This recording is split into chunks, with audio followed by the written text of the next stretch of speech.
Playboy of the Western World by J.M. Synge.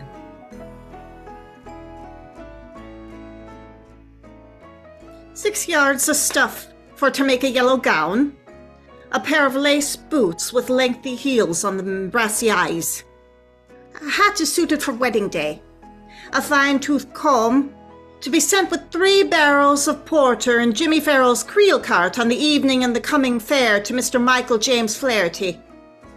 With the best compliments of the season, Margaret Flaherty." He's coming.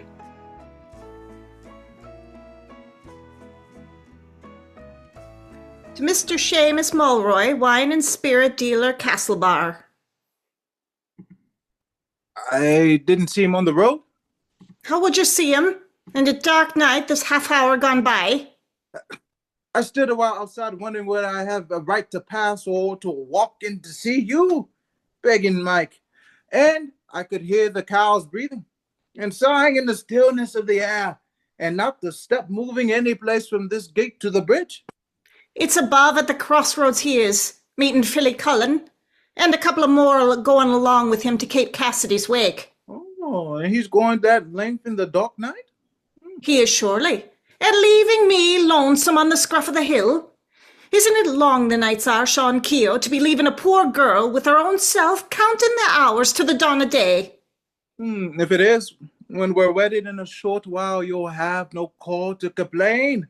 For I've a little will to be walking off to the wakes of weddings in the darkness of the night. "You're making certain, Shanine, that I'll wed you now." And aren't we after making a good bargain? The way we're only writing these days on Father Riley's disposition for the bishops of the court of Rome. "It's a wonder, Shanine, the Holy Father'd be taking notice of the likes of you. For if I was him, I wouldn't bother with this place where you'll meet none but the Red Linehan has a squint in his eye, and PEGEEN is lame in his heel, or the Mad Mulraneys were driven from California, and they lost their wits. We're a queer lot to these times to go troubling the Holy Father on his sacred seat." If we are, we're as good as this place as another. Maybe, and as good these times as we are forever. "That's good, is it? Where now will you meet the like of Deneen Sullivan, knock the eye from a peeler? Or Marcus Quinn, God rest him, got 6 months for maiming ewes. And he a great warrant to tell stories of Holy Ireland till he had the women shedding down the tears about their feet. Where will you find the like of them, I'm saying?" If you don't, it's a good job. Maybe for Father Riley's has a small conceit to have that kind of walking around and talking to the girls. "Stop tormenting me with Father Riley, when I'm asking only what way I'll pass these 12 hours of dark and not take my death with the fear." Would I fetch you the widow Quinn, maybe? "Is it the like of that, murderer? You're not, surely." Then I'm thinking of himself about stopping along with you. When he sees you talking, taking on, for it'll be long nighttime with a great darkness. And I'm feeling a kind of fellow above the furzy ditch, groaning and wicked like a maddening dog. The way is good 'cause you have, maybe, to be fearing now. "What's that? Is it a man you've seen?" I couldn't see him at all. But I heard him groaning out and breaking his heart. It should have been a young man from his words speaking. "And you never went to see was he hurted or what ailed him at all?" I did not, begging Mike. It was dark, a lonesome place to be hearing the like of him. "Well, you're a daring fella. And if they find his corpse stretched about above in the dews of dawn, what do you say then to the peelers or the justice of the peace?" I wasn't thinking of that. For the love of God, begging Mike, don't let on I was speaking of him. Don't tell your father and the men is coming above. For if they heard that story, they have great babbling this night at the wake. "I'll maybe tell him, and I'll maybe not." They are coming at the door. Will you wish it? I'm saying. "Wished yourself."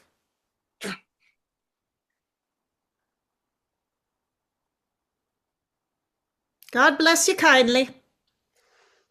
The blessing of God on this place. God bless you.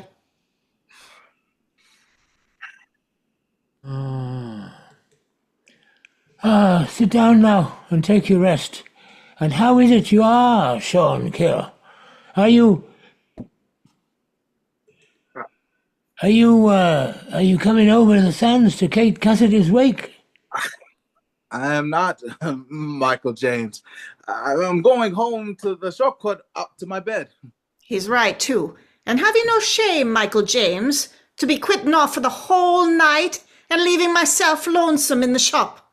Well, isn't it the same whether I go for a whole night or a part only? And I'm thinking it's a queer daughter. If you have me crossing backward through the stooks of the dead women with a drop taken. If I'm a queer daughter, it's a queer father'd be leaving me lonesome these 12 hours of dark, and I piling turf with the dogs barking and the calves mooing and my own teeth rattling with the fear. What is there to hurt you? A fine hearty go and knock the head off any two men in the place. Isn't there the harvest boys with their tongues red for drink, and 10 tinkers is camped in the East Glen, and the 1,000 militia, bad cess to them, walking idle through the land? There's lots surely to hurt me, and I won't stop alone in it. Let himself do what he will. Oh, if you're that afeard, let Shawn KEOUGH stop along with you. It's the will of God, I'm thinking, himself should be seeing to you now. I would and welcome Michael James, but I'm afraid of Father Riley. And what at all would the Holy Father and the Cardinals of Rome be saying if they heard I did the like of that? God help you. Can't you sit in by the hearth with a light lit and herself beyond in the room? You'll do that surely, for I've heard tell there's a queer fellow above, going mad or getting his death, maybe, in the gripe of the ditch, so she'd be safer this night with a person here. Father Riley, I'm saying, let you not be tempting me, and we near married itself. Lock him in the West Room. He'll stay there and have no sin to be telling to the priest. Go up now. Don't stop me, Michael James. Let me out of the door. I'm saying, for the love of the Almighty God, let me out. Let me out. May God grant you his indulgence in the hour of need. Stop your noising and sit down by the hearth. Oh, Father Riley and the saints of God, where have I hide myself today? Oh, St. Joseph and St. Patrick and St. Bridget and then St. James, have mercy on me now. You'd be going, is it? Leave me go, Michael James. Leave me go, you old pagan. Leave me go, or I'll get the curse of the priest on you. And one of the scarlet-coated bishops of the courts of Rome. Well, there's the coat of a Christian man. Oh, there's a sainted glory this day in the lonesome West. And by the will of God, I got you a decent man. PEGEEN, you'll have no call to be spying after you. You've a score of young girls, maybe, weeding in your fields. What right have you to be making game of a poor fella for minding the priest, when it's your own the fault is not paying a penny potboy to stand along with me to give me courage in the doing of my work? Where would I get a potboy? Would you have me send a bellman screaming in the streets of Castlebar?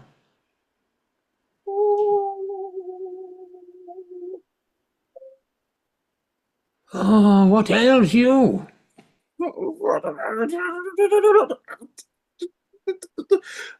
Pause. Well, where are we going? What?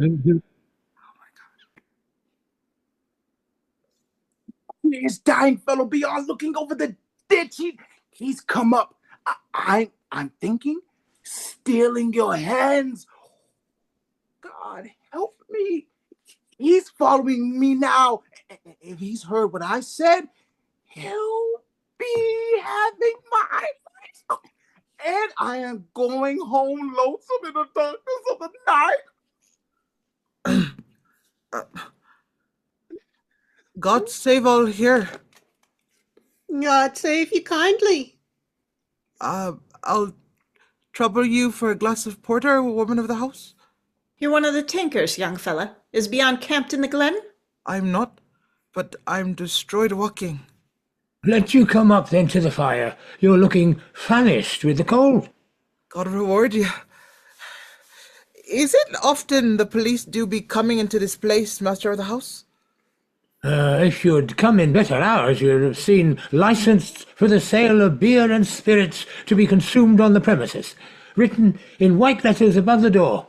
And what would the Poles want spying on me, and not a decent house within 4 miles, the way every living Christian is a bona fide, saving one widow alone?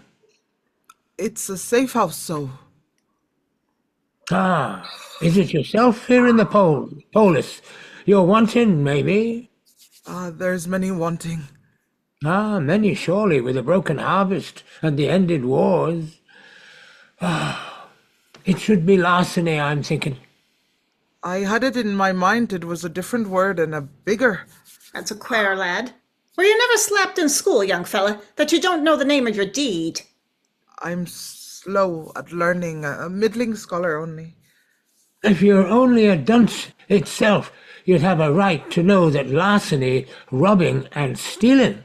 Is it for the like of that you're wanting? And I, the son of a strong farmer, God rest his soul, could have bought up the whole of your old house a while since from the butt of his tail pocket and not have missed the weight of it gone. If it's not stealing, it's maybe something big. Aye, it's maybe something big.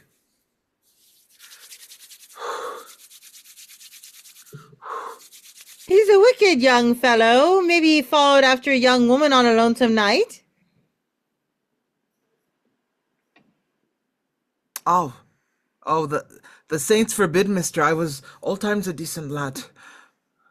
You're a silly man, Jimmy Farrell. He said his father was a farmer a while since, and there's himself now in a poor state. Maybe the land was grabbed from him, and he did what any decent man would do. Was it bailiffs? The divil a one. Agents? The divil a one. A landlord? Oh, not at all. I'm saying, you'd see the like of them stories on any little paper on a Munster town, but I'm not calling to mind any person, gentle, simple, or judge or jury did the like of me. Well, that lad's a puzzle. The world. He'd be down Davy's circus or holy missioners making sermons on the villainy of man. Try him again, Philly. Did you strike golden guineas out of solder, young fella, or shilling coins itself? I did not, mister. Not sixpence, nor a farthing coin. Did you marry 3 wives? Maybe I'm told there's a sparkling I've done among the lady Luther, holy losers of the preaching. Not. I never married with one, let alone with a couple or 3. Maybe he went fighting for the Boers. The like of the man beyond was judged to be hanged, quartered, and drawn.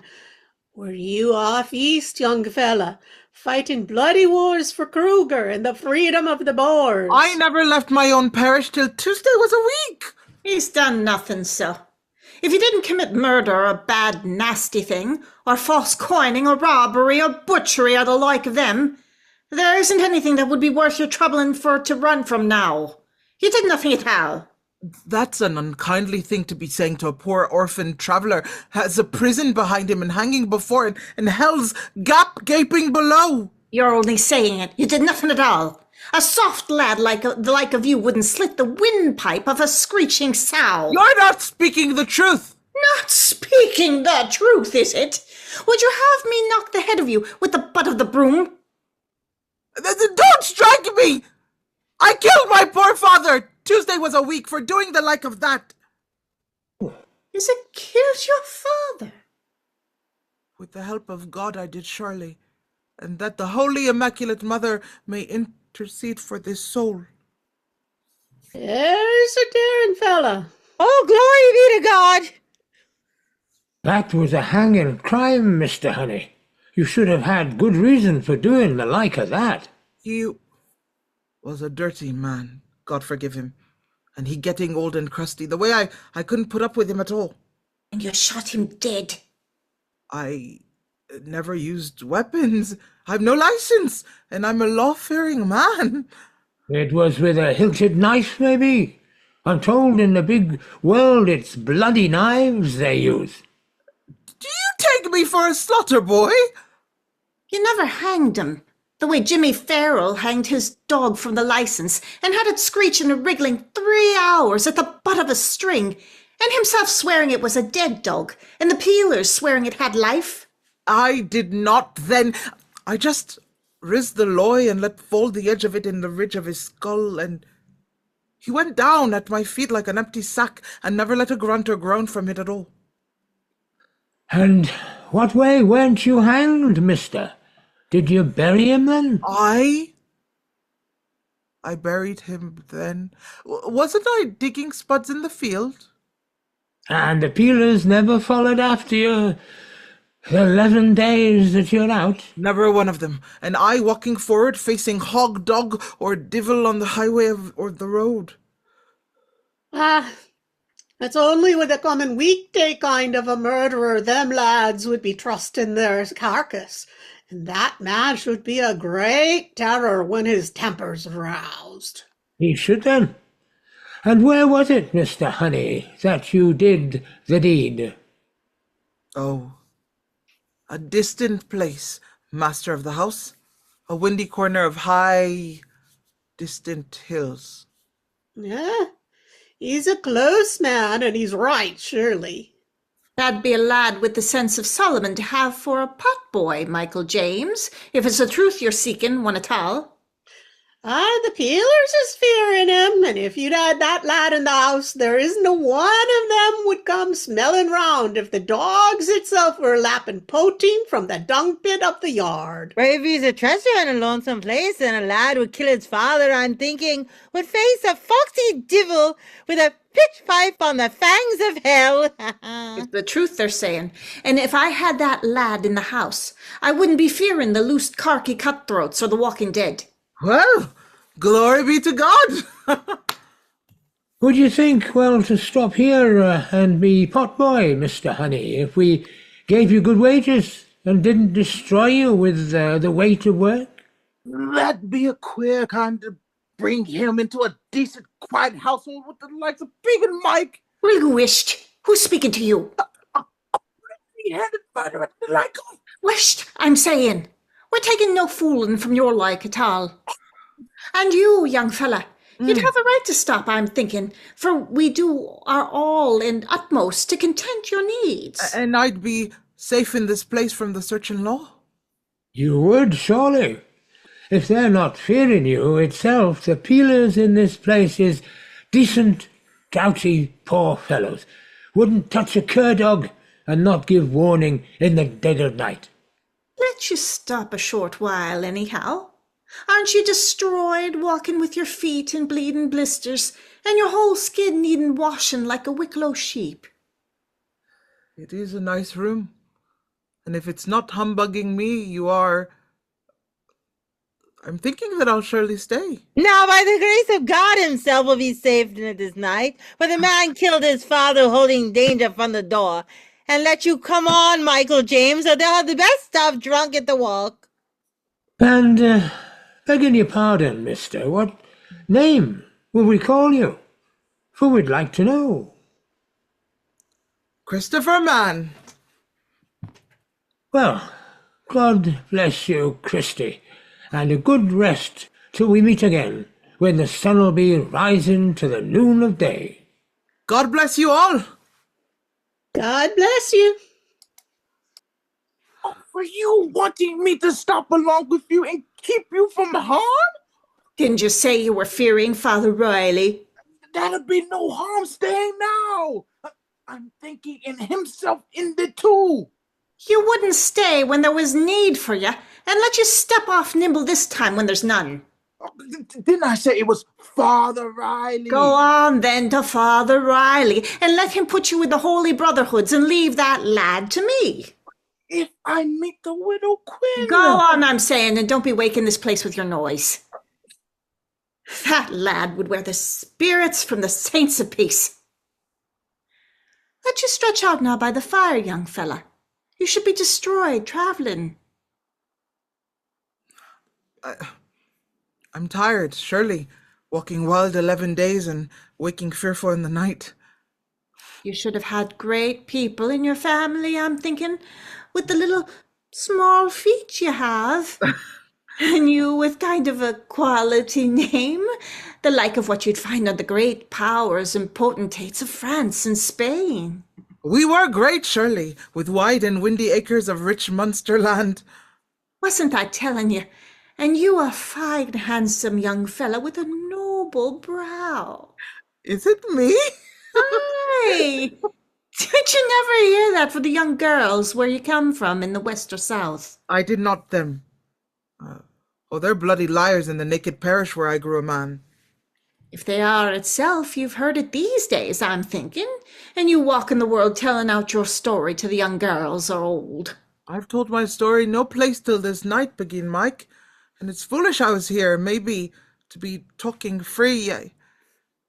But you're decent people, I'm thinking, and yourself a kindly woman, the way I wasn't fearing you at all. You've said the like of that, maybe, in every cotton cabin where you've met a young girl on your way. I've said it nowhere till this night, I'm telling you, for I've seen none the like of you the 11 long days I'm walking the world, looking over a low ditch or a high ditch on my north or my south into stony scattered fields or scribes of bog where you'd see young, limber girls and fine prancing women making laughter with the men. If you weren't destroyed travelling, you'd have much talk in Strelene, I'm thinking, as Owen Roe O'Sullivan or the poets of the Dingle Bay. And I've heard all times it's the poets are you like, fine fiery fellows with great rages when their temper's roused. Well, you're a power of rings, God bless you. And would there be any offence if I was asking, are you single now? What would I want wedding so young? We're like so. I never killed my father. I'd be afeard to do that, except I was the like of yourself, with blind rages tearing me within, for I'm thinking you should have had great tussling when the end was come. We had not then. It was a hard woman was come over the hills, and if he was always a crusty kind when he'd a hard woman setting him on, not the devil himself or his forefathers could put up with him at all. And isn't it a great wonder that one wasn't fearing you? Up to the day I killed my father, there wasn't a person in Ireland knew the kind I was, and I there, drinking, waking, eating, sleeping, a quiet, simple poor fellow with no man giving me heed. It was the girls were giving you heed, maybe. And I'm thinking it's most conceited have to be gaming with their like. Not the girls itself, and I won't tell you a lie. There wasn't anyone bleeding me in that place, saving only the dumb beasts of the field. And I thinking you should have been living the like of a king of Norway or the Eastern world. The like of a king, is it? And I, after toiling, moiling, digging, dodging from the dawn till dusk, with never a sight of joy or sport saving only when I'd be abroad in the dark night poaching rabbits on hills. For I was a divil to poach, God forgive me. And I near got 6 months for going with a dung fork and stabbing a fish. And it's that you'd call sport, is it? To be abroad in the darkness with yourself alone? I did, God help me. And there I'd be as happy as the sunshine of the St. Martin's Day, watching the light passing the north or the patches of fog, till I'd hear a rabbit starting to screech, and I'd go running in the furze.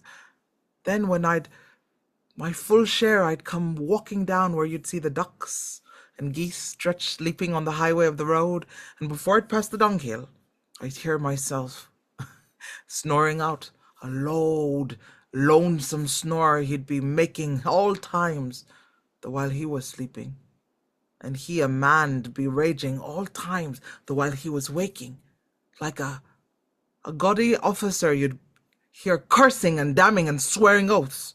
Providence and mercy, spare us all. It's that you'd say surely if you seen him, and he after drinking for weeks, rising up in the red dawn, or before it maybe, and going out into the yard as naked as an ash tree in the moon of May, and in shying clods against the visage of the stars, till he'd put the fear of death into the bams and the screeching sows. I'd be well nigh afeard of that lad myself, I'm thinking.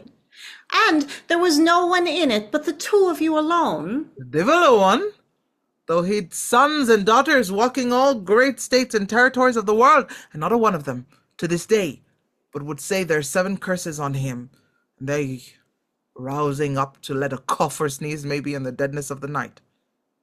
Well, you should have been a queer lot. I never cursed my father the like of that, though I'm 20 and more years of age. Then you'd have cursed mine, I'm telling you. And he a man never gave peace to any, saving when he'd get 2 months or 3 or be locked in the asylums for battering peelers or assaulting men. The way it was a bitter life he led me till I did up a Tuesday and half a skull.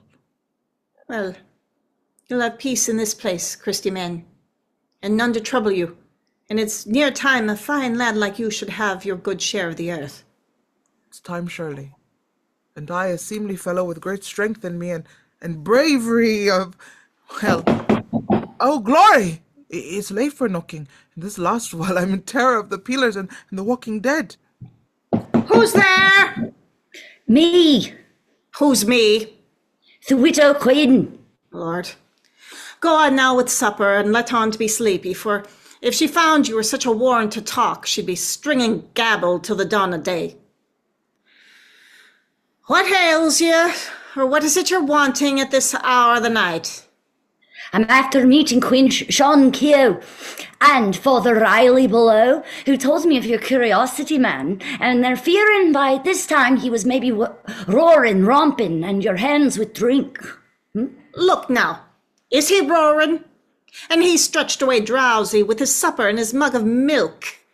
Walk down and tell that to Father Riley and to Shaneen KEOUGH. I'll not see them again, for I've their word to lead that lad forward to the lodge with me. This night, is it?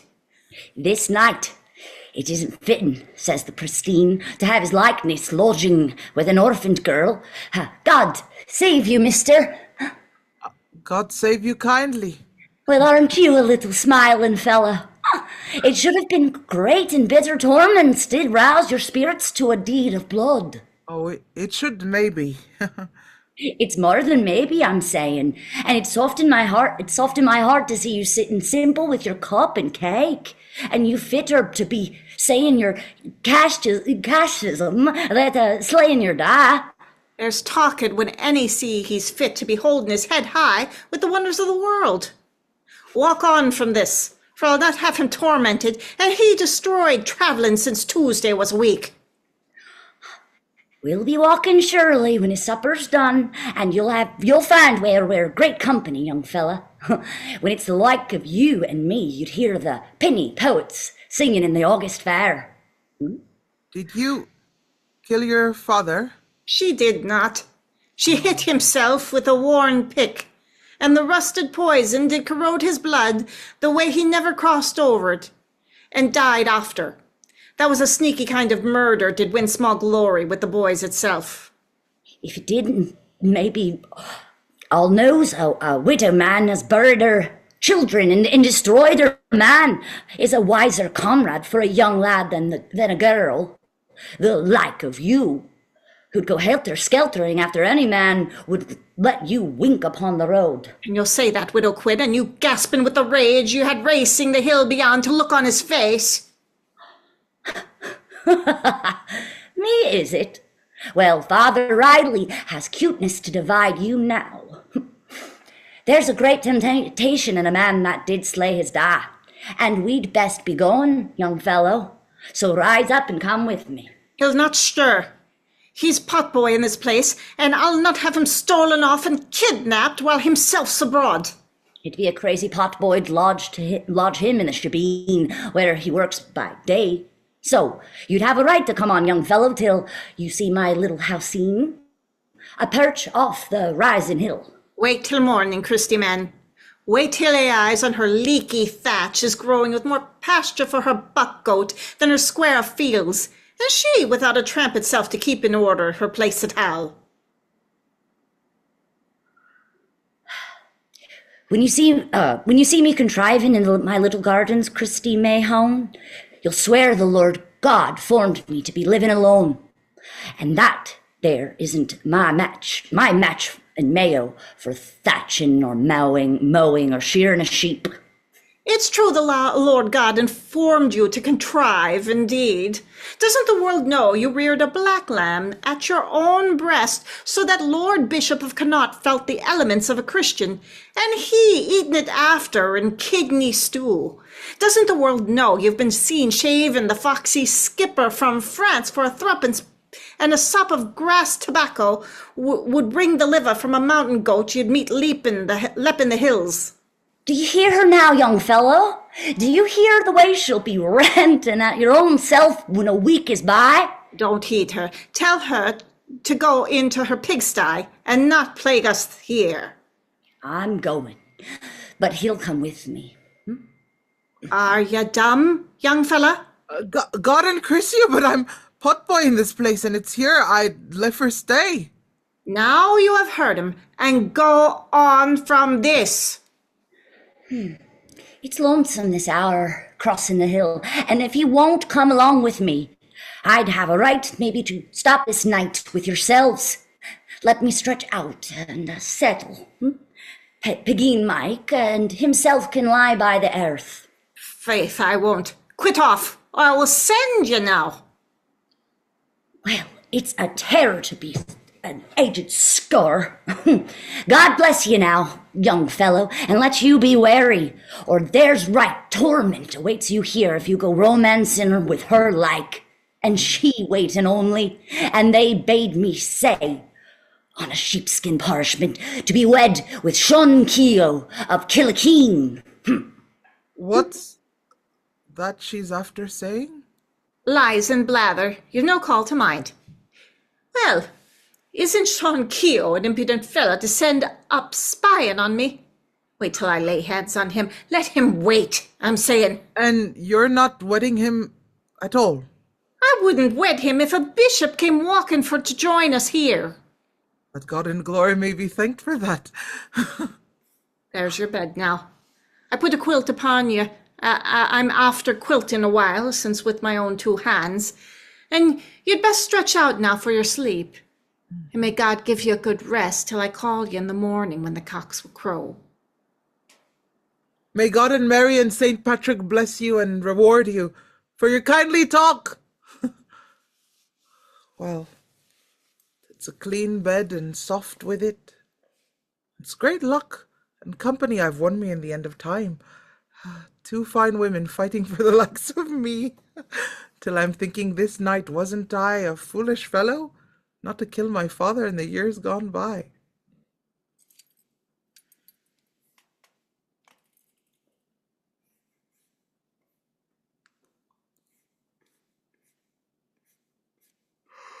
Oh,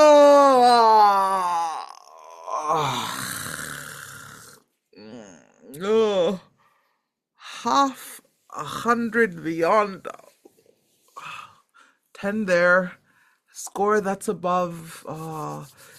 80 jugs, 6 cups and a broken one, 2 plates, a power glasses, bottles, a schoolmaster'd be hard set to count, and enough in them, I'm thinking, to drunken all the wealth and wisdom of the County Clare. There's her boots now, nice and decent for her evening use, and isn't it grand brushes she has? Well, This be a fine place to be my whole life, talking out with swearing Christians, and place my old dogs and cat and I stalking around, smoking my pipe and drinking my fill, and never day's work but drawing a cork an old time, or wiping a glass, or rinsing out a shiny tumbler for a decent man. Didn't I know rightly? I was handsome. Though it was the devil's own mirror we had beyond, would twist a squint across an angel's brow, and I'll be growing fine from this day. The way I'll have a soft, lovely skin on me, and won't be the like of the clumsy young fellows to be ploughing old times in the earth and dung. Is she coming again? Stranger girls. God help me, where I'll hide myself away in my long neck naked to the world. I'd best go to the room, maybe till I'm dressed again. Huh.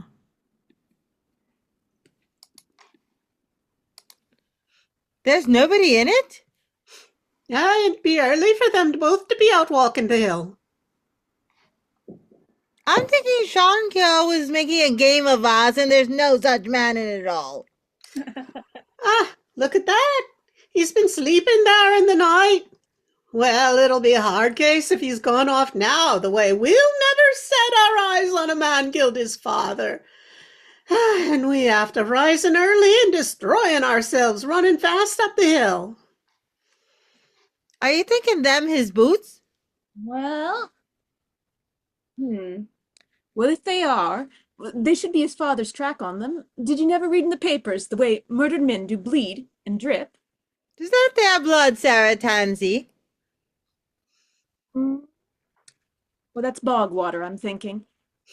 But it's his own they are, surely. For I never seen the like of them with whitey mud and red mud and turf on them and the fine shands of the sea. Well, that man's been walking, I tell you. Maybe he's stolen off to Bellmute with the boots of Michael James, and you'd have a right to follow him. Sarah Tansey, and you're the one who yoked the ass cart and drove 10 miles to set your eyes on a man, bit and the yellow lady's nostril on the northern shore. Oh. Well, don't be talking. We fooled today.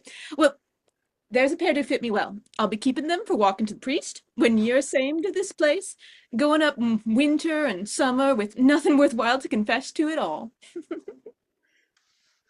Shh! There's someone inside the room. It's a man. Well, I'll call him.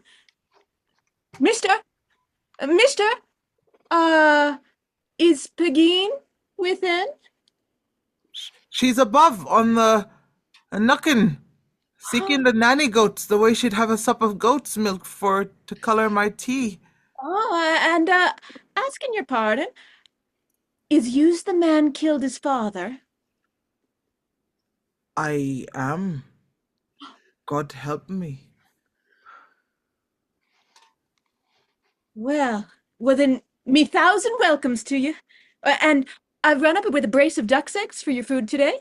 Well, PEGEEN's ducks is no use, but these are the real ones, short.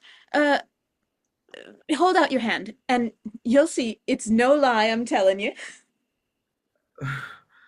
They're a great and weighty size. And I run up with a pat of butter for you, be a poor thing, to have you eating your spuds dry after you running a great way since you did destroy your dog.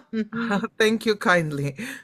And I brought you a little cut of cake, for you should have a thin stomach on you, and you that length walk of the world.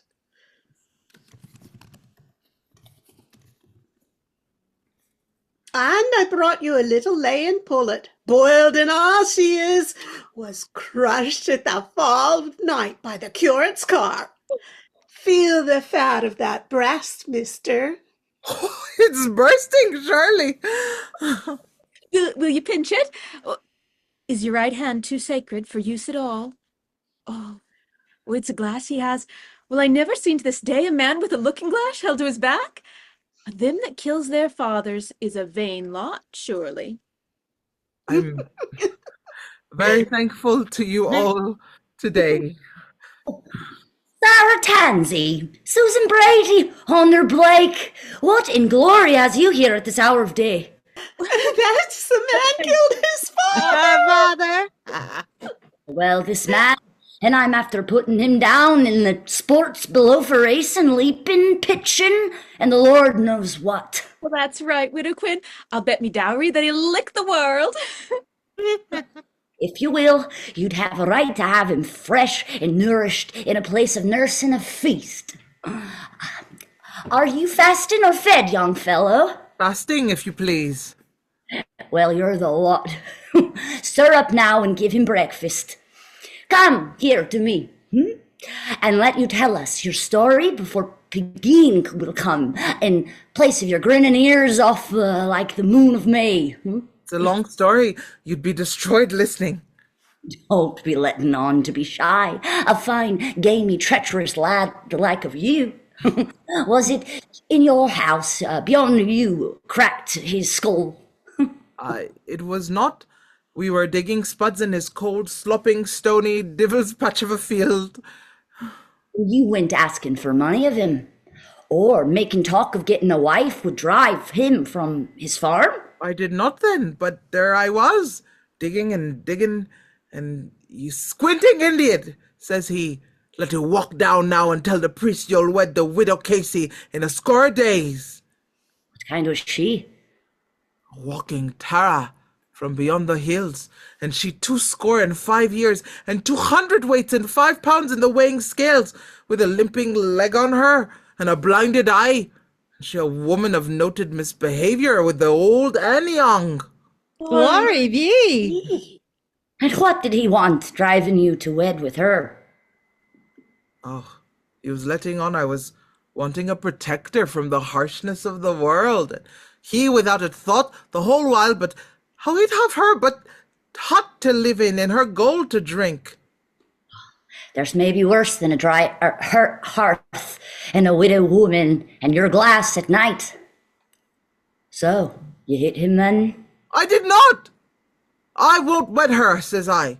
When all know she did suckle me for 6 weeks when I came into the world, and she a hag this day, with a tongue on her has the crows and seabirds scattered, the way they wouldn't cast a shadow on her garden with the dread of her curse.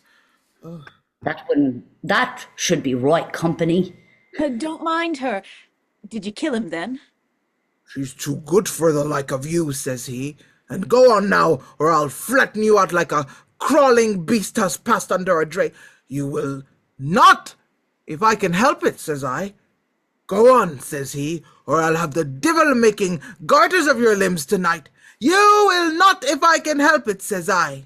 Oh, you were right, Shirley. With that the sun came out between the cloud and the hill, and it's shining green in my face. God have mercy on your soul, says he, lifting a scythe. Or on your own, says I, raising the loy. That's a great story. Tells it lovely. He gave a drive with the scythe, and I gave a leap to the east. Then I turned around with my back to the north, and I hit a blow on the ridge of his skull, and him stretched out, and he split to the knob of his gullet. Well, you're a marvel. Oh, God bless you. You're the lad, Shirley. Shirley? I'm thinking the Lord God sent this road to make a second husband to the widow Quinn, and she with a great yearning to be wedded through all the dread. Here, lift him on her knees, our Tansey. Don't tease him. Well, your ears, Shirley, and let you drink a speen with your arms linked like the outlandish lovers in the Shaler's song. Well, there now. Drink a health to the wonders of the Western world, with the pirates, the preachers, poteen makers, with the jobbing jockeys, when the parchin' peelers, and the juries fill their stomachs shelling judgments of the English law. That's a right toast, Sarah Tansey. Now, Christy. What is it you're wanting?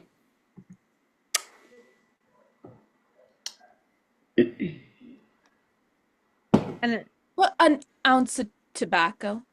Have you tuppence? I've forgotten my purse. Then you best be getting it, and not fooling us here. And what is it you're wanting, Widow Quinn? A penance of starch. And you, without a white shift or shirt in your whole family since the drying of the flood.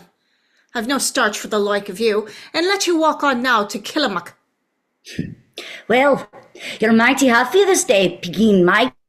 And you, young fella, let you not forget the sports and racing when the noon is by. Fling out that rubbish and put the cups away. Shove in the bench by the wall, and hang the glass on the nail. What disturbed it at all? I was making myself decent only in this fine country for young lovely girls. Wish you're talking of girls. Wouldn't any wish to be decent in a place? Wish, I'm saying. It was with Aloy, the like of that I killed my father. You've told me that story 6 times since the dawn of day. It's a queer thing you wouldn't care to be hearing it, and them girls, after walking 4 miles to be listening to me now. 4 miles. Didn't himself say there were only bona fides living in the place? It's bona fides by the road they are, but that lot came over the river lepping the stones. It's not 3 perches when you go like that, and I was down this morning looking on the papers the postboy doc's have in his bag. For there was great news this day, Christopher man. Is it news of my murder? Murder indeed. Murder, da? There was not, but a story filled half a page of the hanging of a man.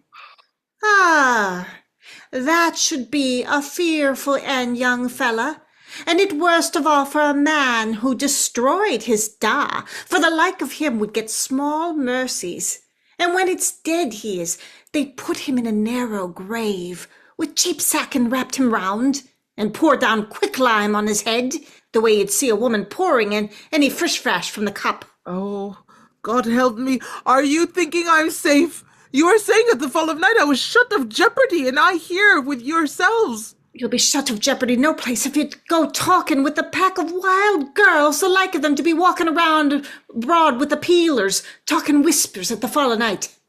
When you're thinking they'd tell? Who knows, God help ya? What joy would they have to bring hanging to the likes of me? It's queer joys they have, and who knows the thing they'd do if it'd make the green stones cry itself to think of you swaying and swiggling at the butt of a rope. And you, with a fine, stout neck, God bless you, the way you'd be a half an hour in great anguish getting your death. If there's that terror of them, it'd be best maybe I went on wandering, like East or Cain and Abel on the sides of Nephin and the Eris Plain.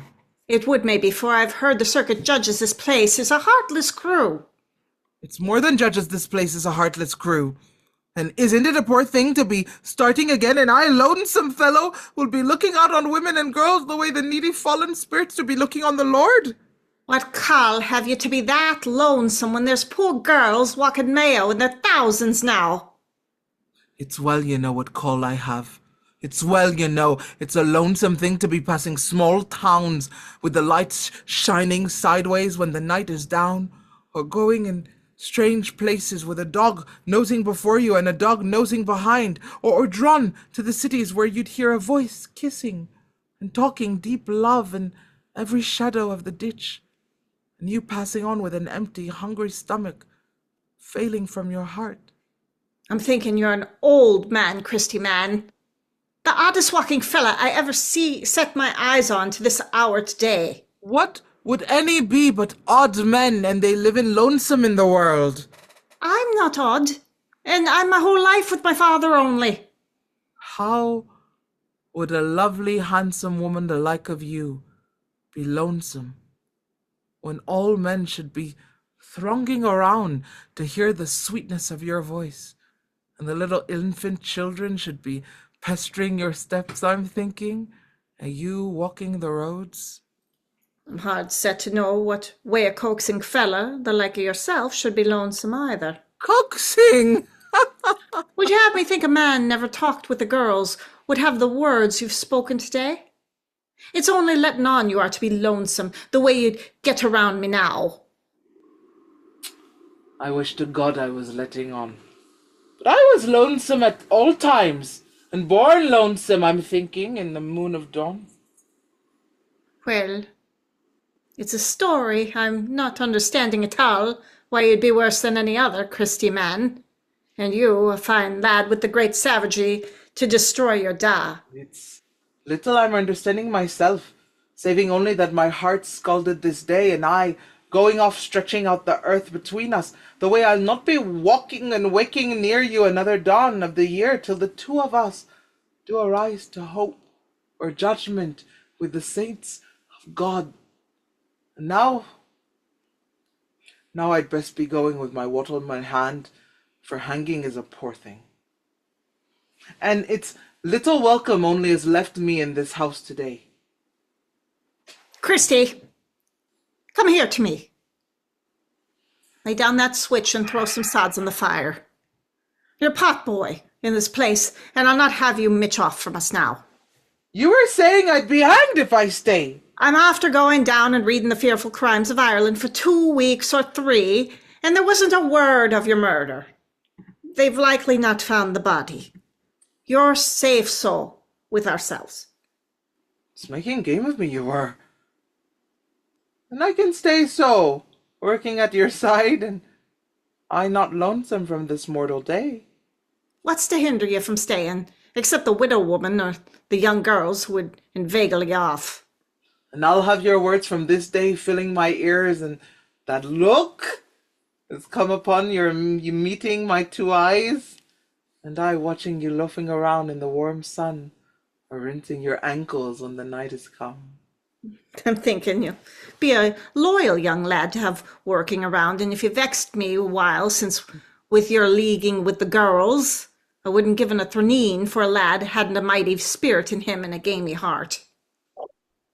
I was passing below and I seen your mounty sheep eating cabbages in Jimmy's field. Oh, run up on that bit bursting, Shirley. Oh, God mend them. I'd best go to her, and maybe I'm handy with yous. She can do that much.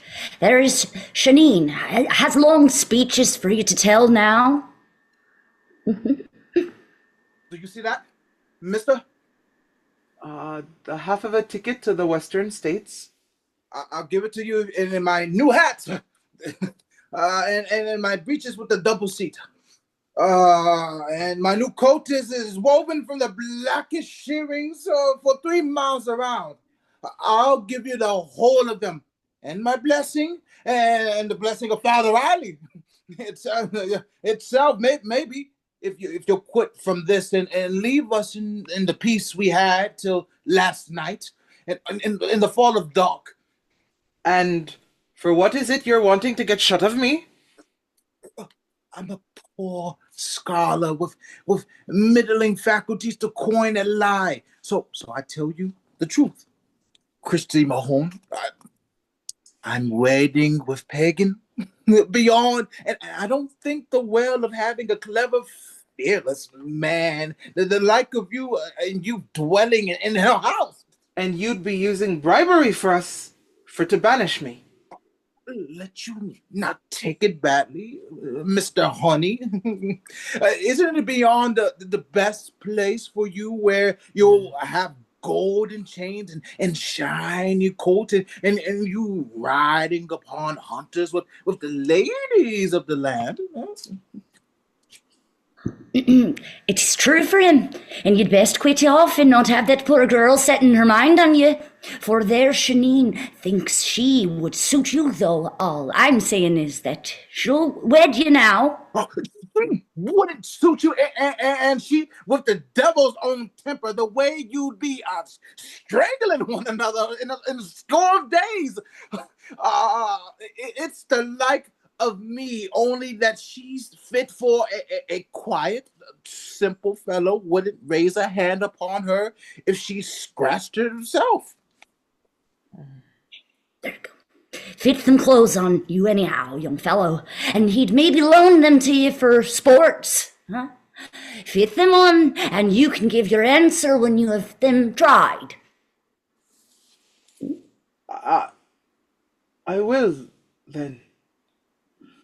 I'd like herself to see me in them tweeds and hats. He'd like herself to see them. He'll not leave us, widow QUIN. He's a score of devils in him, the way it were high nigh certain he will wed Piggin. It's true, for all girls are fond of courage and do hate the like of you. Little Quinn, what I'll be doing now?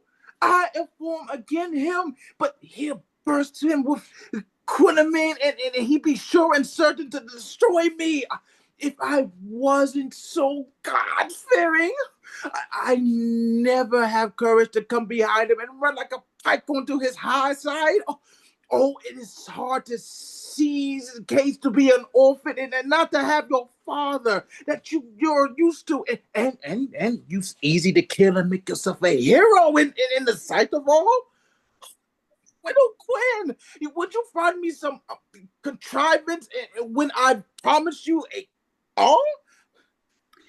You is a small thing, but what would you give me if I did wed him and did save you so? You? Aye. Would you give me the red crow you have, and the mountain realm, and the right of way across your eye path, and a load of dung at Michael Turbury upon the western hill? It was surely, and I'll give you the wedding ring I have, and the loan of a new suit, the way you have him decent on the wedding day. I give you 2 kids for your dinner, and a gallon of poutine, and I call you the pipe on the long car to have your wedding from Crossmalona, from Ballin. I give you.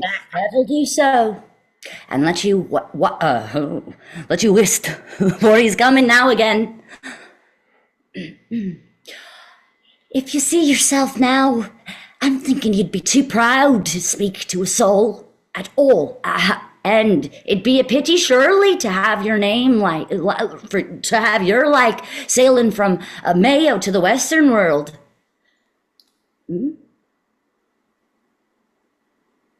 Well, I'm not going. If this is a poor place itself, I make myself contented to be lodging here. Well, I'm going measuring the race course while the tide is low. So I leave you the garment and my blessing for the sports today. God bless you. Well, you're a mighty spruce, young fellow. Sit down now while you're quiet till you talk with me. I'm going abroad on the hillside to seek PEGEEN. You'll have plenty of time and plenty to seek PEGEEN.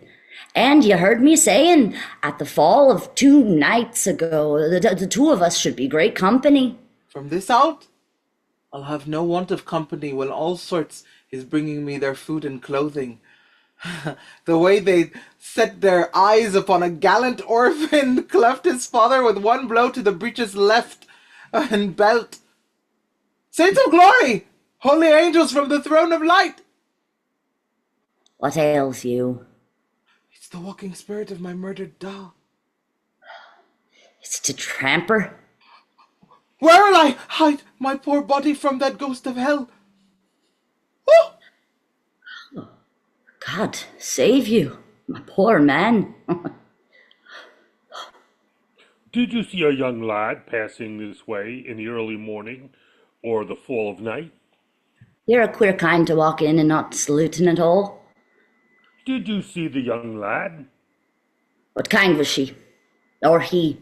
An ugly young streeler, with a murderous gob on him, and a little switch in his hand. I met a tramper, seen him coming this way by the fall of night. There's harvest hundreds to do be passing these days for the Sligo boat. For what is it you're wanting from him, my poor man? I want to destroy him for breaking the head on me with the clout of alloy. It was he that did that, and I'm a great wonder to think I've traced him 10 days with that rent in my crown. It was a great blow. And who hit you? A robber, maybe? My own son hit me, and he the divil a robber, or anything else but a dirty, stuttering lout. You'd best be wary of a mortified scalp. I think they call it leaping around with that wound in the splendor of the sun. It was a bad blow, surely, and you should have vexed him, fearful to make him strike that gash in his da. Is it me? Aye. And isn't it a great shame when the old and hardened do torment the young? Torment him, is it? And I, after holding him out with the patience of a martyred saint till there's nothing but destruction on. And I've been driven out in my old age with none to aid me. It's a sacred wonder the way the wickedness will spoil a man. Me wickedness, is it? Am't I after saying it is himself has me destroyed? And he, a liar on the walls, a talker of folly, a man you see stretched out half the day in the brown ferns with his belly to the sun. Not working at all? The devil will work, and if he did it himself, you'd see him raising up a haystack like the stalk of a rush, or driving our last cow till he broke her leg at the hip. And when he wasn't at that, he'd move fooling over little birds he had, finches and felts, and making mugs at his own self in the bit of glass we have hung on the wall. In what way was he so foolish? It was running wild after the girls, maybe? Running wild? If he had seen a ready petticoat coming, swinging over the hill, he'd be off to hide in the sticks. You'd see him shooting out his sheep eyes between little twigs and the leaves, and his 2 ears rising up like a hare, looking through a gap. Girls indeed. To drink, maybe? And he, a poor fellow, would get drunk on the smell of a pint. He'd a queer rotten stomach. I'm telling you, when I gave him 3 puffs from my pipe, since he was taking with contortions till I had to send him in the ass cart to the female's nurse. Well, I never, till this day, heard tell of a man the like of that. I would take a mighty oath you didn't, surely. And wasn't he the laughing joke of every female woman where foreigners met? The way the girls would stop their weeding if they seen him coming up the road to let out a roar at him and call him the loony of Mons. I'd give the world to see all to see the like of him. What kind was he? A small, low fellow. And dark? Dark and dirty. I'm thinking I've seen him. An ugly young blackguard. A hideous, fearful villain, and the spit of you. What way has he fled? Gone over the hills to catch a coasting steamer to the north or south. Can I pull him up now? If you'll cross the sands below where the tide is out, he'll be in it as soon as himself, for he had to go around 10 miles by the top of the bay.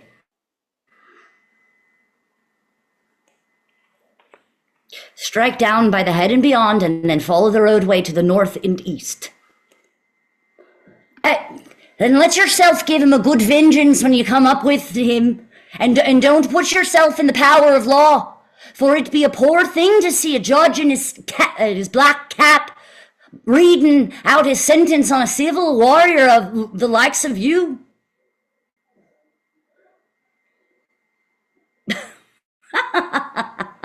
Well, you're the walking playboy of Western world, and that's the poor man you have divided into his breeches belt. What will PEGEEN say when she hears that story? What will she be saying to me now? She'll knock the head off you, I'm thinking, and drive you from the door. God, God help her to be taking of a wonder, and you a little schemer making up the story you destroyed your dad. To be letting on he was dead and coming back to his life and following after me like an old weasel tracing a rat, and then coming in here, laying desolation between my own self and the fine women of Ireland, and he a kind of carcass that you'd fling upon the sea. There's talking of a man's one only son. His one son, is it? I meet him with one tooth and it aching, and one eye to be seeing 77 divils in the twists of the road, and one old timber leg to him to limp into the scalding grave. There he is now, crossing the strands. The Lord God would send a high wave to wash him from the world. Have you no shame? What ails you? You're crying, is it? After seeing the love light of the star of knowledge shining from her brow, and hearing words would put you thinking on the holy Bridget speaking to the infant saints, and now should be turning again and speaking hard words to me like an old woman with a spavindy ass she'd have urging on a hill. There's poetry talk for a girl you'd see itching and scratching, and she was with a stale stink of poutine on her for selling in the shop. It's her, like is fitted to be handling merchandise in the heavens above. And what I'll be doing now, I ask you, and I a kind of wonder, was jilted by the heaven when a day was by. You'll be doing like myself, I'm thinking, when I did destroy my man. For I am above many the days, odd times, and great spirits abroad in the sunshine, daring a stocking, or stitching a shift, and odd times again, looking out on the tuners, hookers, trawlers, and sailing the sea, and I thinking on the gallant hairy fellows are drifting beyond. I myself long years living alone. Oh, you're like me so. I am your like, and it's for that I'm taking a fancy to you. And I with my little houseen above, where there I'd be myself to tend you, and none to ask you where you, a murderer of what all. And what would I be doing if I left PEGEEN? I have nice jobs you could be doing, gathering shells to make a whitewash for our hut within, building up a little goose house, or stretching a new skin on an old KEOUGH I have. And if my hut is far from all sides, it's there you'll meet the wisest old men. I tell you, at the corner of my wheel, it's there yourself and me will have great times, whispering and hugging. Christy! Christy, man! Christy! Is it PEGEEN, Mike? It's the young girls, I'm thinking, coming to bring you to the sports below. And what is it you'll have me to tell them now? And me for to win PEGEEN. It's herself only that I'm seeking now. Aid me! For to win her, and I'll be asking God to stretch a hand to you in the hour of death, and lead you shortcuts through the meadows of ease, and up the floor of heaven to the footstool of the Virgin Son. There's praying. Christy! Christy, man! They're coming. Will you swear to aid and save me for the love of Christ? If I aid you, will you swear to give me the right way I want? A mountainy ram and a load of dung at Michaelmas. The time that you'll be master here? I will, by the elements and stars of night. Then we'll not say a word to the old fellow. The way PEGEEN won't know your story till the end of time. And if he chances to return again? We'll swear he's a maniac. He's a maniac and not your dad. I could take an oath. I see him raving on the sands today. Come on to the sports Come on to the sports below, PEGEEN says you're to come. Lessons beginning. We've a jockey shoot to fit upon you for the mule race on the shands below. Come on, will you? I will then, if PEGEEN's beyond. She's in the ring-making game of KEOUGH. Then I'll be going to her now.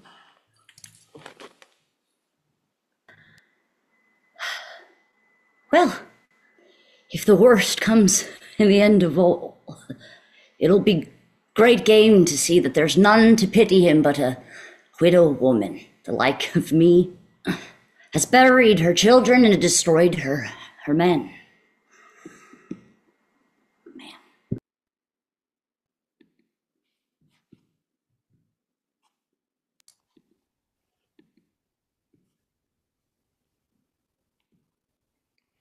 PEGEEN, Mike, PEGEEN. Did you see her herself?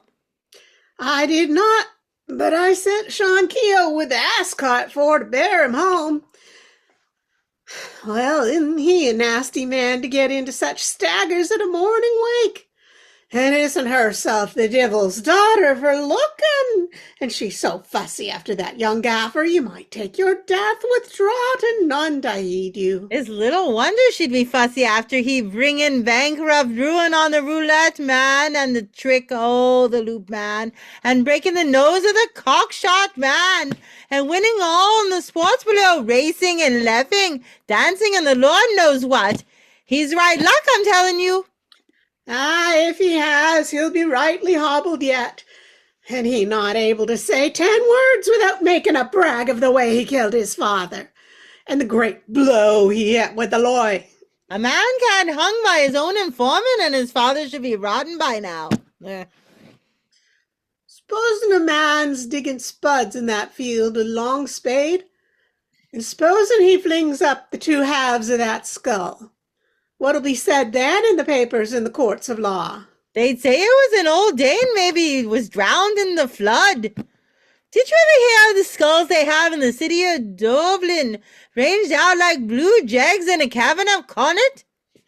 And you believe that? Didn't a lad see them, and he, after coming from harvesting in the Liverpool boat?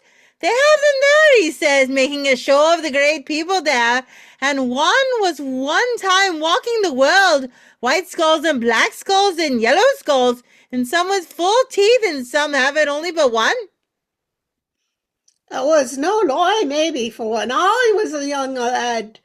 There was a graveyard beyond the house with the remnants of a man who had thighs as long as your arm. He was a horrid man, I'm telling you. And there was many a fine Sunday I'd put him together for fun, and he was shiny bones who wouldn't make the like of these days in the cities of the world. You wouldn't, is it? Lay your eyes on that skull and tell me where and when there was another the like of it. It is splintered only from the blow of a loy. Glory be to God! And who hit you at all? It was my own son who hit me. Would you believe that? Well, there's a wonder is hidden in the heart of man. And what way was it done? After walking the fill of my belly 4 times in the day, I'm doing nothing but telling stories of the naked truth. Give me a sapine and I'll tell you now. Ask her herself, Jan. She's a stuff hidden in her shawl. You hear it. You didn't go far at all.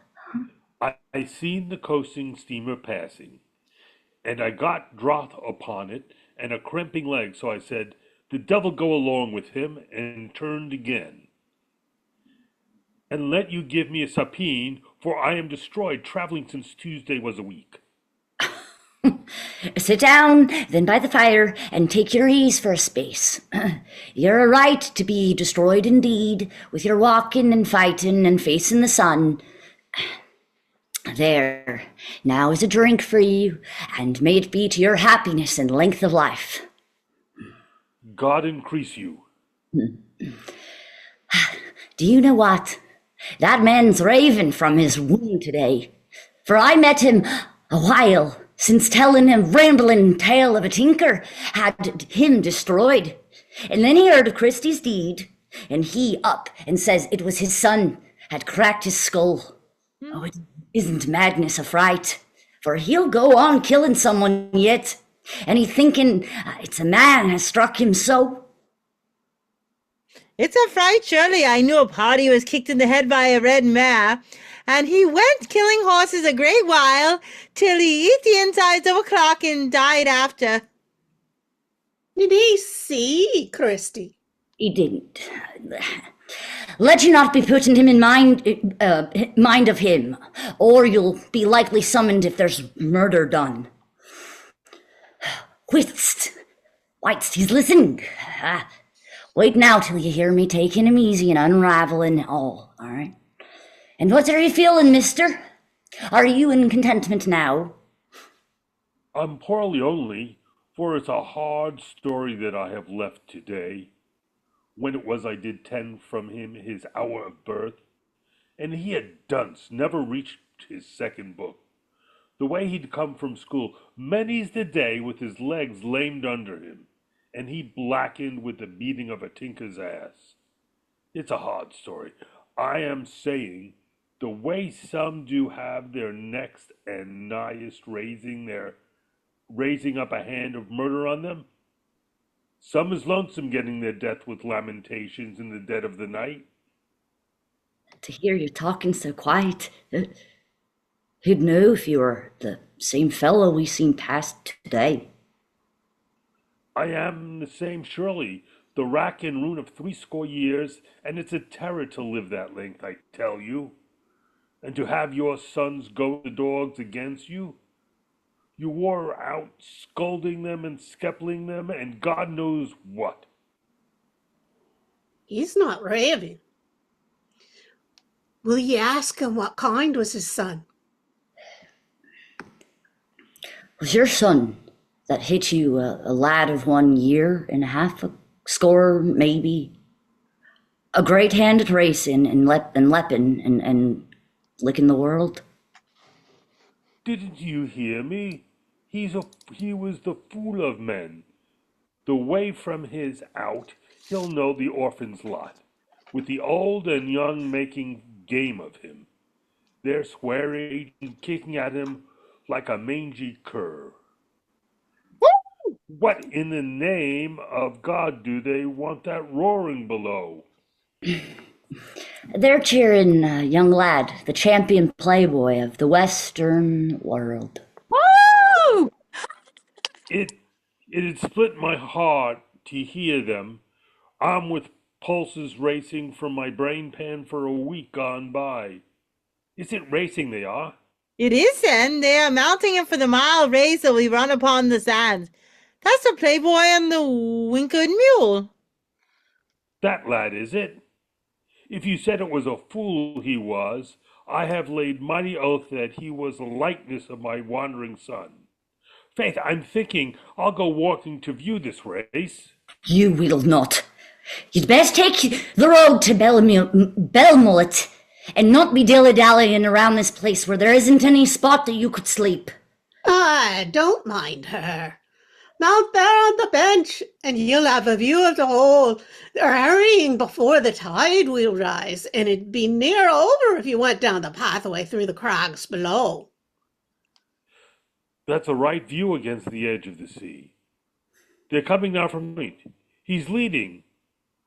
Who is he at all? He's the champion of the world, I tell you. And there isn't a Hopworth isn't fallen lucky to be his hands today. Look at that.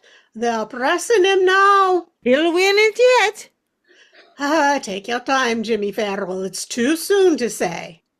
Watch him take the gate. Well, there's riding. Oh, more power to the young lad. He's passing the third. He'll lick them yet. He'd lick him then if he was running races with the score itself. Look at that mule he has, kicking the stars. There was a lep. There was a lep. He's fallen. He's mounted again.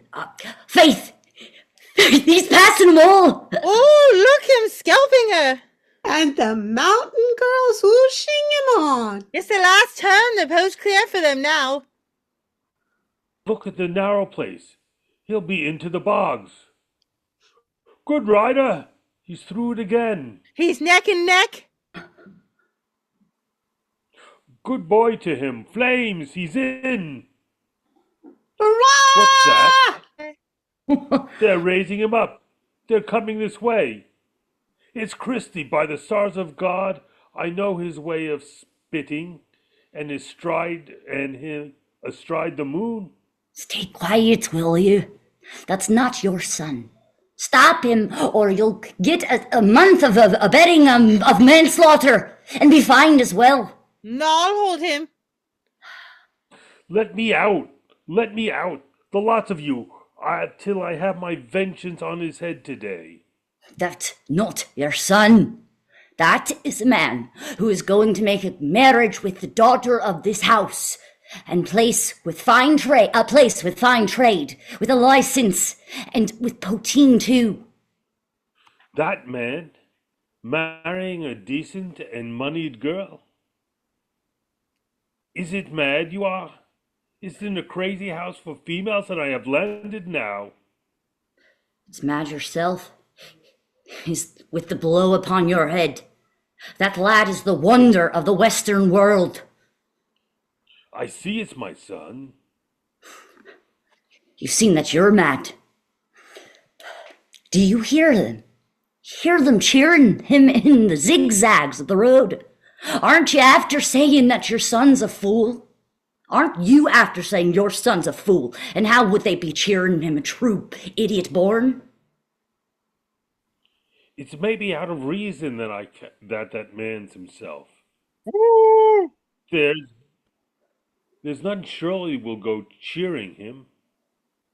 Oh, I am raving with madness that I would fright the world. There was one time I had seen 10 scarlet devils letting on they'd cork my spirit in the gallon. And one time I seen rats as big as badgers sucking the lifeblood from the butt of my lug. But I'll never to this day confuse the dribbling idiot with the likely man. I am destroyed surely. And who'd wonder when it's your brain pan that is gaping now? Then the blight of the sacred draweth upon myself and him. For I never went mad to this day, and I not 3 weeks from Limerick girls drinking myself silly, and the parlatic from the dusk till dawn?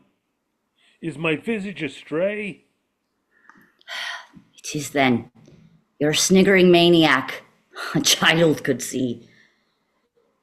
Then I'd best be going to the Union beyond, and there'll be a welcome before me, I tell you, and I, a terrible and fearful case, the way that there was one time screeching at the straitened waistcoat, with 7 doctors writing out my sayings in a printed book. Would you believe that? If you're a wonder itself, you'd best be hasty, for them lads caught a maniac one time, and pelted the poor creature till he ran out, raving and foaming, and was drowned in the sea. It's true mankind is the devil when your head's astray. Let me out now, and I'll slip down the boreen and not see them so. That's it. Run to the right, and no one will see you. You're at some gaming, Widow Quinn. But I'll walk after him and give him his dinner and a time to rest. And I'll see then if he's raving or as sane as you. If you go near that lad, let you be wary of your head, I'm saying. Didn't you hear him telling he was crazed at times? I heard him telling a power, and I'm thinking we'll have right sport before night will fall. Well, Philly is conceited and a foolish man. How could that madman have his senses and his brain pan slit? I'll go after them and see him turn on Philly now. There you are. There you are! Good jumper, good Silent jumper! boy! He's the racer. Oh, bury him on, will you? Go on now and don't destroy him and he drenching with sweat. Go along, I'm saying, and have your tug of war until he's dried his skin. There's his prizes. Bagpipes. A fiddle was played by a poet in years gone by. A flat and a three-horned blackthorn would lick the scholars out of Dublin town. Thank you kindly, the lot of you. But you'd say it was little only I did this day, and if you'd seen me a while since striking my one single blow. Bring Yes, last event of the day. Come on, the lot of you. Great achievement for all male men. Go on and leave him for to rest and dry. Go on, I tell you, for he'll do no more. Come on, then. Good luck through the while. Well, you're the lad, and you'll have great times from this out when you could win that wealth of prizes, and you sweating in the heat of the moon. I'll have great times if I win in the crowning prize I'm seeking now, and that's your promise, that you'll wed me in a fortnight when our banns is called. You're right daring to ask me that, when all knows you'll be starting to some girl in your own townland when your father's rotten in 4 months or 5. Starting from you, is it? I will not, then, and when the airs is warming in 4 months or 5, it's then yourself and me should be pacing Nathan in the dews of night. The times, sweet smells do the rising, and you'd see a little shiny new moon, maybe, sinking on the hills. And it's that kind of poacher's love you'd make, Christy man, on the sides of Nathan when the night is down? It's little you'll think if my love's a poacher's or an earl's itself when you'll feel my 2 hands stretched around you and I squeezing kisses on your puckered lips till I'd feel a kind of pity for the Lord God in all ages sitting lonesome in his golden chair. That'll be right fun, Christy man, and any girl would walk her heart out before she'd meet a young man was like you, like you're like for eloquence or talk at all. Let you wait to hear me talking till we're astray in Eris. When Good Friday's by, drinking a sup from a well and making mighty kisses with our wetted mouths. Or gaming in a gap for sunshine with yourself stretched back onto your necklace in the flowers of the earth. It'd be nice so, is it?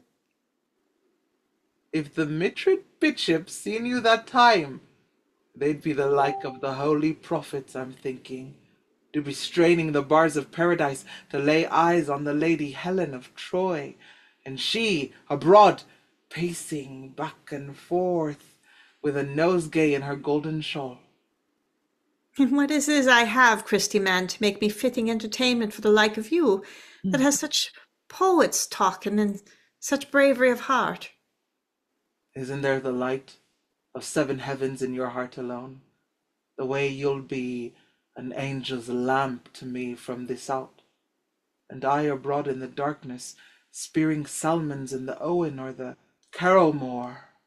If I was your wife, I'd be along with you those nights, Christy man, the way you'd see I was a great hand at coaxing bailiffs or coining funny nicknames for the stars of night. You, is it? Taking your death in the hailstones or in the fogs of dawn? Yourself and me would shelter easy in the narrow bush. But we're only talking, maybe, for this would be a poor thatched place to hold a fine lad as the like of you. Oh, if I wasn't a good Christian, it's on my naked knees I'd be saying my prayers and paters to every jackstraw you have roofing your head, and every stony pebble is paving the laneway to your door. If that's the truth, I'll be burning candles from this out to the miracles of God that brought you from the south today, and I with my gowns bought ready the way I can wed you and not wait at all. It's miracles, and that's the truth. Me there, toiling a long while and walking a long while, not knowing at all I was drawing old times nearer to this holy day. And myself, a girl, was tempted often to go sailing the seas till I'd marry a man with 10 kegs of gold, and not knowing at all there were the like of you drawing nearer like the stars of God. And to think, I'm long years hearing women talking that talk to all bloody fools, and this The first time I've heard the like of your voice talking sweetly for my own delight. And to think it's me is talking sweetly, Christy man. And I the fright to 7 townlands for my biting tongue. Well, the heart's a wonder. And I'm thinking that won't be our like in Mayo for gallant lovers for this hour today. That's my father coming for the wake. And when he's had his sleep, we'll tell him, for he's peaceful then. The jailer and the turnkey, they quickly ran us down and brought us back as prisoners once more to Cabin Town.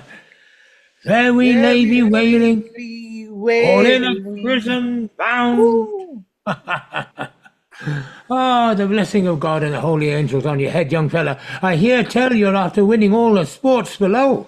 And wasn't it a shame I didn't bear you along with me to Kate Cassidy's wake? A fine, stout lad, the like of you, for you'd never see the match of it for flows of drink. The way we sunk her bones at noonday in her narrow grave. There were 5 men, aye, and 6 men stretched out, retching, speechless on the holy stones. Is that the truth?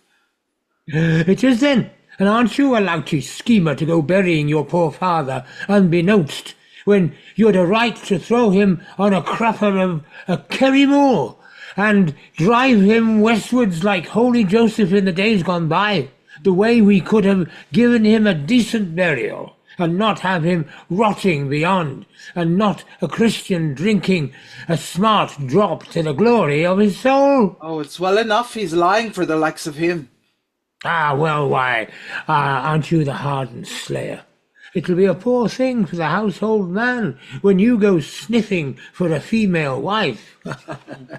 Look beyond at that shy, decent Christian I have chosen for my daughter's hand, and I, after getting the gilded dispensation this day, for to wed them now. And you'll be wedding them this day, is it? Aye. Are you thinking, if I'm drunk myself, I'd leave my daughter living single with a little frisky rascal is the like of you? Did the truth of dispensations come? Rather Riley's after reading it in Gallus Latin, and it's come in the nick of time, says he, so I'll wed them in the hurry, dreading that young gaffer who'd capsize the stars. He's missed his nick of time, for it's that lad, Christy man, that I'm wedding now. Well, you'd be making him a son of me, and he wet and crusted with his father's blood. Aye. Wouldn't it be a bitter thing for a girl to go marrying the like of SHAWN, and he a middling kind of a scarecrow, with no savagery or fine words in him at all? What? Oh, aren't you a heathen daughter, to go shaking the fat of my heart, and I swamped and drowned with the weight of drink? Would you have them turning on me the way that I'd be roaring to the dawn of day with the wind upon my heart? Have you not a word to say to aid me, Shaneen? Are you not jealous at all? Be afraid to be jealous of a man did slay his dad? Well, it'd be a poor thing to go marrying your like. I'm seeing there's a world of peril for an orphan girl, and isn't it a great blessing I didn't wed you before himself came walking from the west or south? A queer story you go picking a dirty chap from the highways of the world? And you think you're a likely beau to go straying along with the shiny Sundays of the opening year, when it's sooner on a bullock's liver you'd put a girl thinking than on the lily or the rose? No mind of my weight of passion and the holy dispensation and the drift of heifers I am giving, and the golden ring. I'm thinking you're too fine for the likes of me, Sean KEOUGH of Killikeen, and let you go off till you find a radiant lady with droves of bullocks on the plains of Meath, and herself bedizened in the diamond jewelries of Pharaoh's Ma, That'd be your match, Shanine. So, God save you now. You hear me telling you? Take yourself from this young fellow, or I'll maybe add a murder to my deeds today. Ah, murder is it?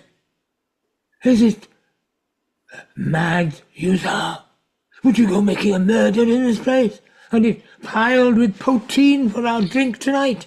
Go on to the foreshore if it's fighting you want, where the rising tide will wash all traces from the memory of man. Go. Oh, not fight him, Michael James. I like but to live, a bachelor, sharing a passion to the end of time. In the face of a leaping savage, the like of him, he has descended from the Lord who knows where. Strike him yourself, Michael James, or you'll lose my drift of heifers and my blue bull from Sheen. Is it me? Fight him when his father's slaying is bred to now. Go on, you fool, and fight him now. Strike him with my hand? Take the lawyers on your western side. I'd be afraid of all the gallows if I struck him with that.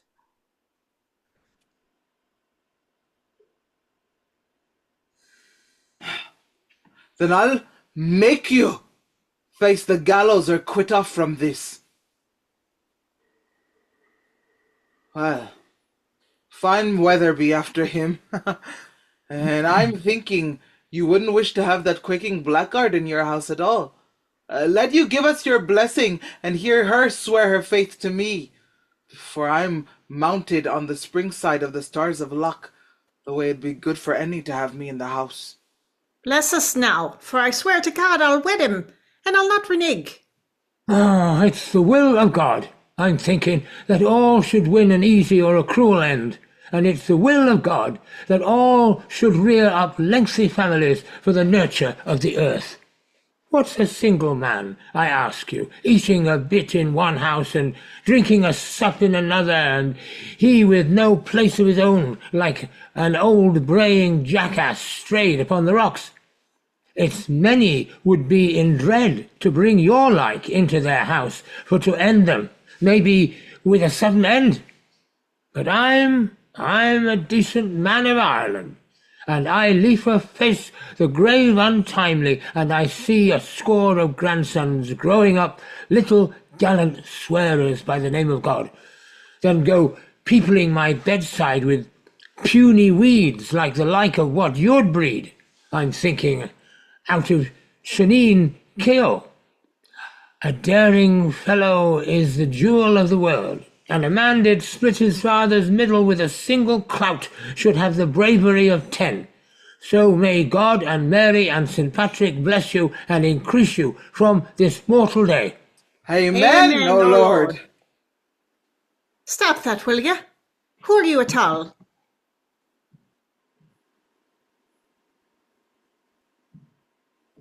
His father, and forgive me. Is it Rose from the dead? Do you think I look so easily quenched with the tap of a loy? And it's lies you told, letting your had him slit it and you nothing at all. He's not my father. He's a raving maniac, would scare the world. Herself, Widow Quinn knows it is true. Well, you're fooling, PEGEEN. The widow Quinn seen him this day. You likely knew you're a liar. Liar. It himself was a liar, lying stretched out with an open head on him, letting on he was dead. Weren't you off racing the hills before I got my breath with a start? I had seen you turn on me at all. And to think of the coaxing glory we had given him, and he after doing nothing but hitting a soft blow and chasing northward in a sweat of fear. Quit off from this. You've seen my doings this day, and that you saved me from this old man. For why would you be in such a scorch of haste to spur me to destruction now? It's there your treachery is spurring me, till I'm hard set to think you're the one I'm after lacing in my heartstrings half an hour gone by. Take him on from this, for I think bad the world should see me raging from a monster liar and the fool of men. Rise up now to retribution, and come on with me. There's the Yes, the Playboy. Playboy. There's the lad thought he'd rule the roosted mile. Slate him now, mister. What is it drives you to torment me here? When I ask the thunders of the might of God to bless me if I ever did hurt to any saving only that one single blow? If you didn't, you're a good for nothing, and it isn't by the like of you the sins of the whole world are committed. In the name of the Almighty God. Leave troubling the Lord God. Would you have him sending down droughts and fevers, and the old hen and the cholera morbus? Will you come between us and protect me now, Widow Quinn?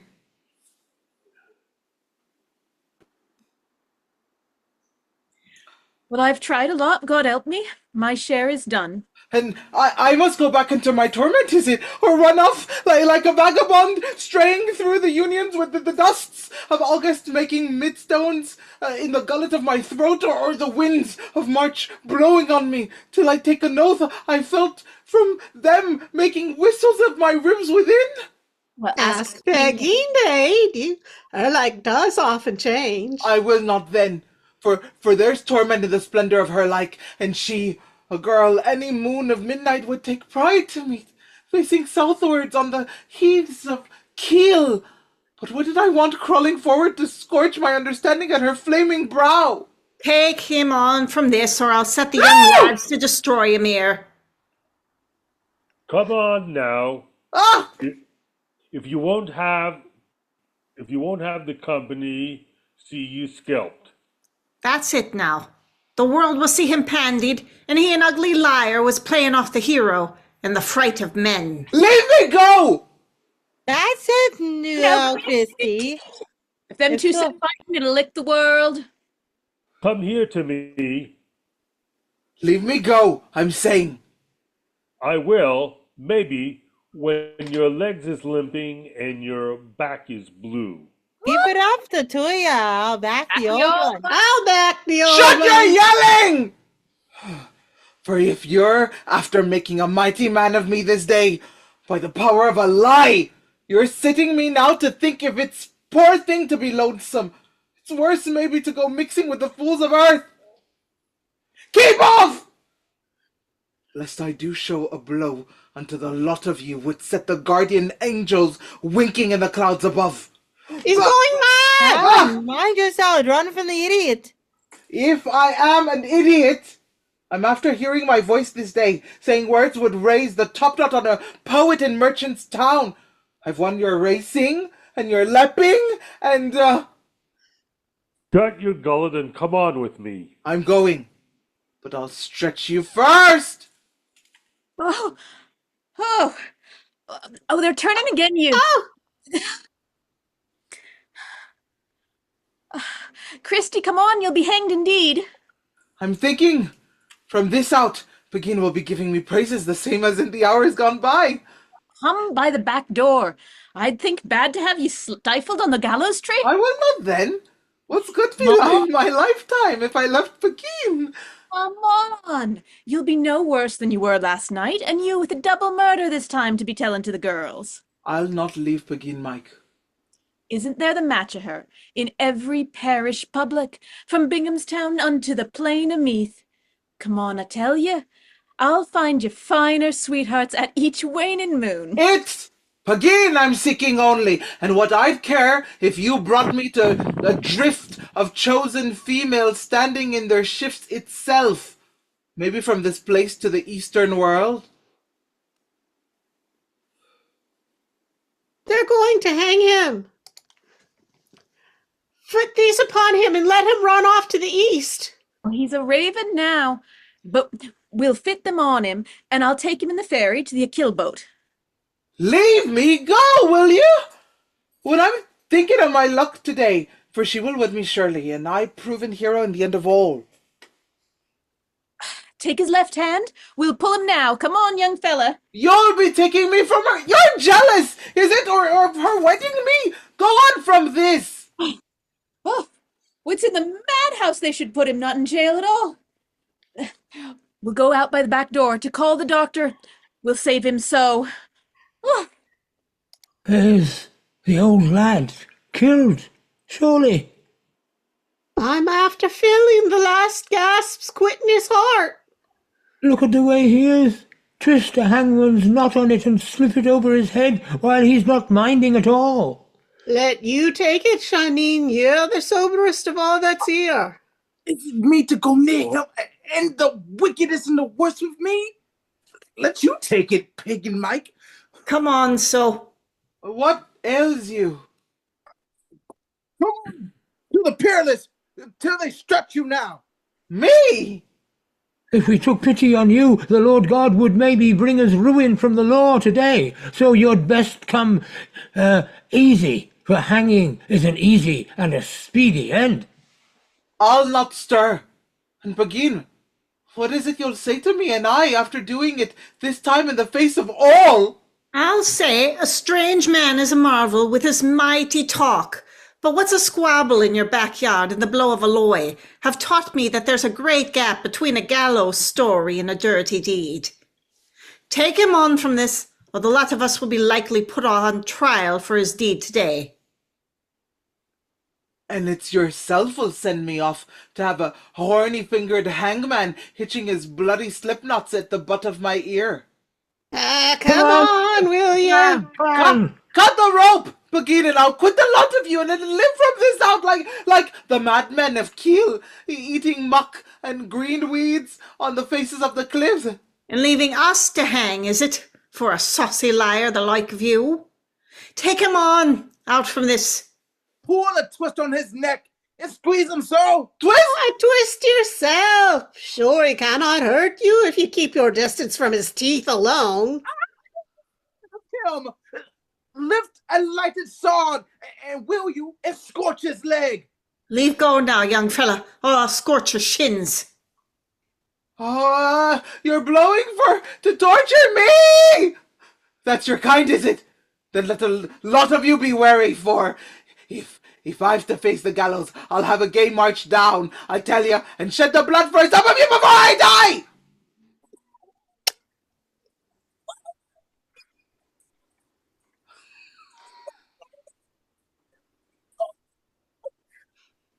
What say you, SHAWN?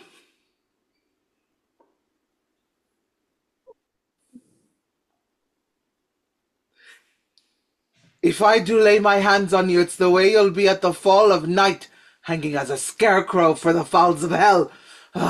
You'll have a gallows jaunt, I'm saying, coaching out through limbo with my father's ghost.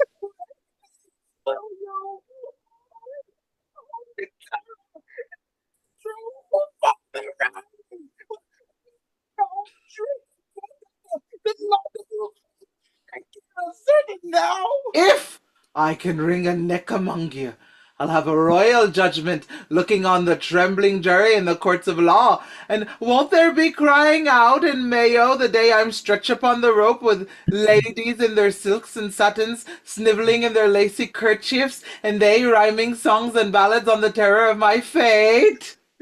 How?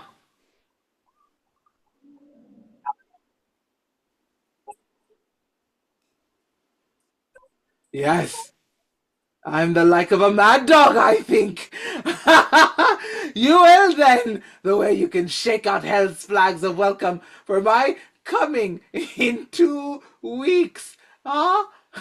Or 3, for I'm thinking Satan has and many have killed their da and carry, and in Mayo too. Bring the sword, will ya?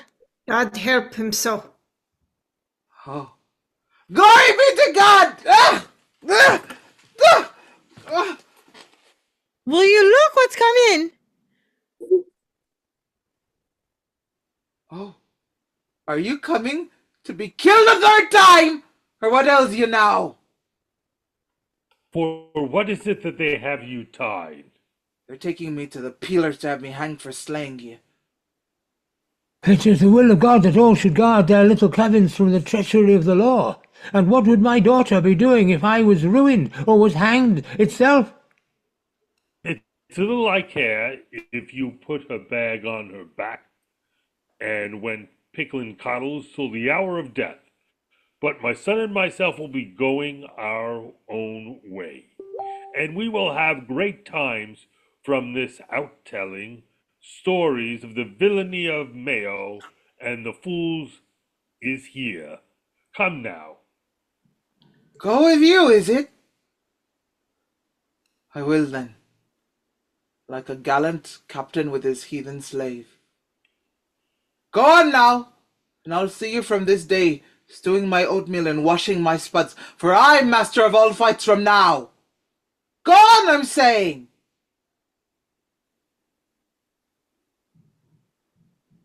Da, go Is on. it me? Not a word out of you. Go on from this. Glory be to God. I am crazy again. 10,000 blessings upon all that's here, for you've turned me a likely gaffer in the end of all, the way I'll go romancing through a romping lifetime from this hour to the dawning of the judgment day. Ah, by the will of God, we'll have peace now for our drinks. Will you draw a porter, PEGEEN? It's a miracle Father Riley can wed us in the end of all. And we'll have none to trouble us when his vicious bite is healed. Ooh, ooh. Quit my sight. Ah, my grief. I've lost him surely. I've lost the only playboy of the Western world.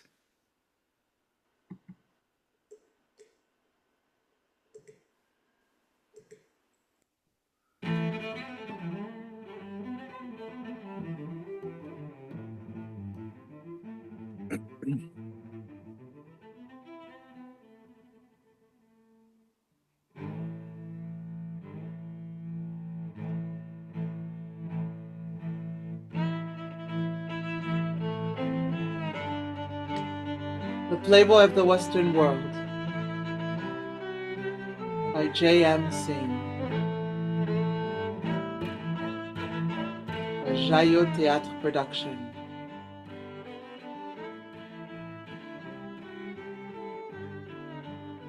The cast included Jacqueline Elisabeth as Christopher Mann, aka Christy, Seth R. Ghitelman as Old Man, Henry Graham Murray as Michael James FLAHERTY, Karla Wren as Margaret FLAHERTY, aka PEGEEN Mike, Matthew J. Murray as SHAWN KEOUGH, Hayley Elisabeth Beiermeister as Widow QUIN, and a quick sneak from Miranda as Widow QUIN, Susan Abe as Philly Cullen and as Honor Blake, and various other people. Tricia Wheeler Pisarra as Jimmy Farrell, Susan Brady, and a few good men. And last but not least, Miranda Hannasch as SARA TANSEY. Other people and Widow QUIN. A Jayo Theatre production.